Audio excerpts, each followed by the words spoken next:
গতকাল 21/12/2025 খ্রিস্টাব্দ ডিবি উত্তরের দুটি বিশেষ টিম বিশেষ অভিযান পরিচালনা করে সাভার থানাধীন পাকিজার মোড় এলাকা হতে গোপন সংবাদের ভিত্তিতে ডাকাতির প্রস্তুতিকালে ৫ জন ডাকাত দলের সদস্যকে গ্রেপ্তার করি।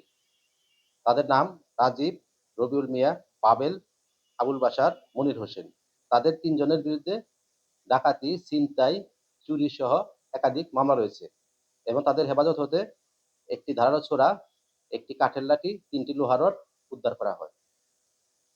অপর একটি পৃথক অভিযানে আশুলিয়া থানাধীন গাজীচট এলাকা হতে একটি চোলাই মদ কারখানায় অভিযান পরিচালনা করে ৩ জন ব্যক্তিকে আটক করা হয় এবং তাদের হেফাজত হতে ১,০৪০ লিটার চোলাই মদ এবং মদ তৈরির উপকরণ, ৫টি সিলভারের পাতিল এবং ২টি গ্যাসের চুলা উদ্ধার করা হয়। ধৃত আসামিদের বিরুদ্ধে আশুলিয়া এবং সাভার থানায় নিয়মিত মামলা রুজুপূর্বক তাদেরকে বিজ্ঞ আদালতে প্রেরণ করা হয়েছে।